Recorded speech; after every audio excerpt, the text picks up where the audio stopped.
Lens ഫണ്ടിന്റെ 14ാമത് സംസ്ഥാന സമ്മേളനം 2026 ജനുവരി അവസാന വാരം കാഞ്ഞങ്ങാട്ട് നടക്കും. ഇതിനായി വിപുലമായ സംഘാടക സമിതി രൂപീകരിച്ചു. Trikaripur MLA M. രാജഗോപാലൻ സമിതി രൂപീകരണ യോഗം ഉദ്ഘാടനം ചെയ്തു.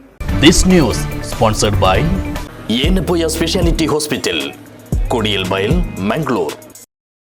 2026 ജനുവരി 30-31 തീയതികളിലാണ് കാഞ്ഞങ്ങാട്ട് ലൈസൻസ്ഡ് എഞ്ചിനീയർമാരുടെയും സൂപ്പർവൈസർമാരുടെയും സംഘടനയായ ലെൻസ് ഫണ്ടിന്റെ 14ാമത് സംസ്ഥാന സമ്മേളനം നടക്കുന്നത്. ഇതിന്റെ മുന്നൊരുക്ക പ്രവർത്തനങ്ങൾക്കും സുഗമമായ നടത്തിപ്പിനുമായാണ് സുസജ്ജവും വിപുലവുമായ സംഘാടക സമിതി രൂപീകരിച്ചത്. ആലാമിപ്പള്ളിയിലെ രാജ റെസിഡൻസിയിൽ ചേർന്ന സമിതി രൂപീകരണ യോഗം തൃക്കരിപ്പൂർ MLA M. രാജഗോപാലൻ ഉദ്ഘാടനം ചെയ്തു. നമുക്ക് കാലത്തോടൊപ്പം സഞ്ചരിച്ചേ മതിയാവും.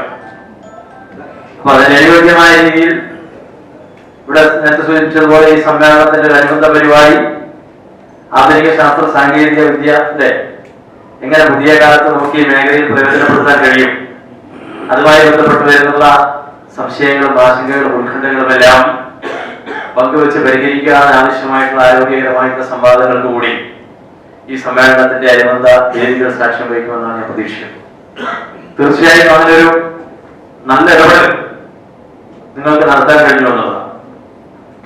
സർക്കാരിനെ സംബന്ധിച്ചിടത്തോളം പുതിയ കാലത്തെ അഭിസംബോധന ചെയ്യുക എന്നത് തന്നെയാണ്. അതുകൊണ്ടാണ് 2025 കേരളത്തിൽ ഭരണം നടത്തിക്കൊണ്ടിരിക്കുന്ന സർക്കാർ 25 വർഷത്തിനും അപ്പുറത്തുള്ള കേരളത്തെയാണ് കാണുന്നത്.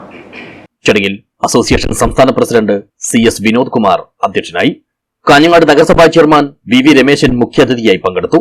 അസോസിയേഷൻ സംസ്ഥാന സെക്രട്ടറി ജിതിൻ സുധാകൃഷ്ണൻ, സംസ്ഥാന ട്രഷറർ T. ഗിരീഷ്, സംസ്ഥാന vice president EP Unnikrishnan, Kasaragod ജില്ലാ പ്രസിഡന്റ് CV വിനോദ് കുമാർ, ജില്ലാ secretary K. Dineshan, TJ Sebastian, AC Madhusoodanan, VV Sreejith, Akhil Ayyankadavu, Abdul Latheef, Vipin Dominic എന്നിവർ സംസാരിച്ചു.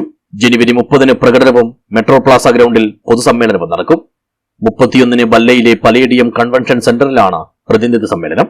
സംഘാടക സമിതിയുടെ ചെയർമാനായി നഗരപിതാവ് VV രമേശിനെയും വർക്കിംഗ് ചെയർമാനായി CS വിനോദ് കുമാറിനെയും ജനറൽ കൺവീനറായി ജിതിൻ സുധാകൃഷ്ണനെയും പ്രോഗ്രാം കമ്മിറ്റി ചെയർമാനായി EP ഉണ്ണികൃഷ്ണനെയും തെരഞ്ഞെടുത്തു. കൂടാതെ വിവിധ സബ് കമ്മിറ്റികളും രൂപീകരിച്ചു.